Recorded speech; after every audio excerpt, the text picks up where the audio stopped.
नमस्कार दोस्तों। तो आज की हमारी कहानी है मेरी माँ भुलक्कड़ है। अरे बेटा, थोड़ा आराम से चल, बच्चे को मैराथन में दाखिल नहीं कराना है।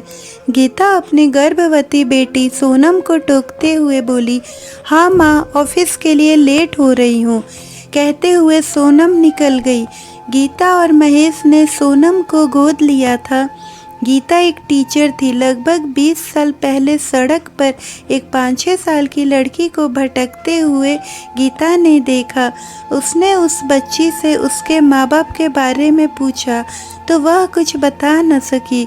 पुलिस में शिकायत दर्ज कराने के बाद गीता उस बच्ची को अपने घर ले आई। लगभग 6 महीने तक इंतजार करने के बाद भी पुलिस उसके माँ बाप को ना ढूंढ सकी, जिसके बाद गीता और महेश ने सभी प्रतिक्रियाओं को पूरा कर उसे गोद ले लिया। सोनम के बाद गीता और महेश को 2 बच्चे और हुए, रोहित और अर्चना। गीता और महेश ने कभी भी सोनम और अपने दोनों बच्चों में भेदभाव नहीं किया। वे तीनों बच्चों को एक जैसा ही प्यार दुलार देते थे।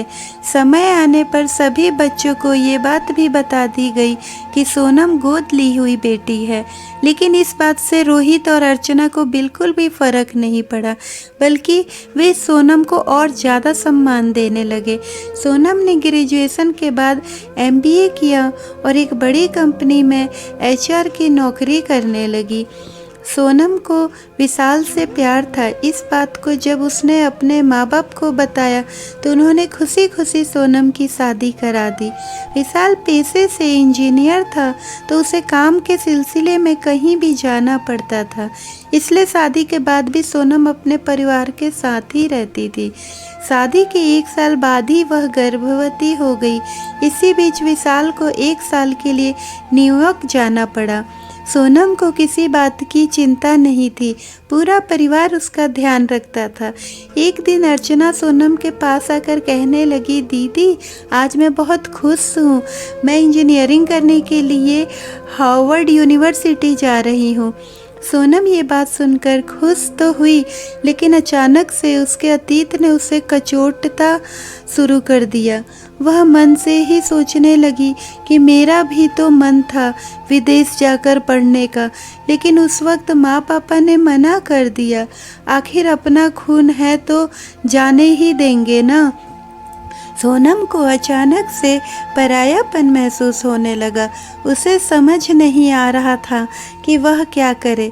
जिस वक्त गीता और महेश ने सोनम को मना किया था, उस वक्त उनकी आर्थिक स्थिति इतनी ठीक नहीं थी, लेकिन इस बात को सोनम समझ ही नहीं पाई।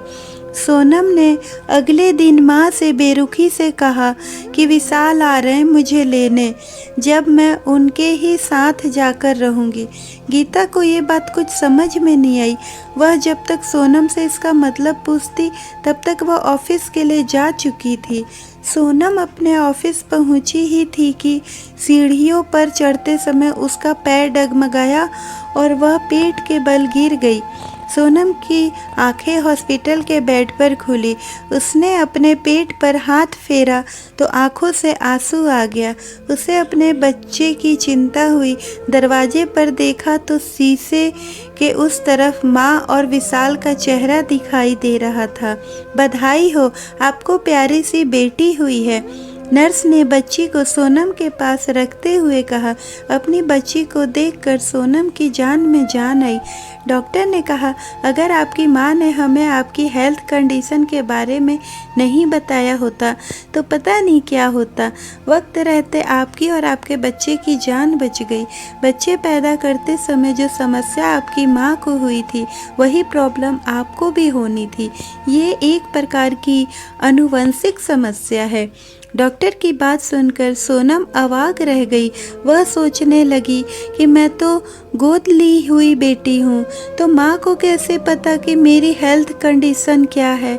शायद माँ को याद ही नहीं रहा है कि मैं उनकी गोद ली हुई अनोखी बेटी हूँ। मेरी माँ भुलक्कड़ है। इसके बाद से सोनम ने कभी भी खुद पर परायापन का भूत हावी नहीं होने दिया।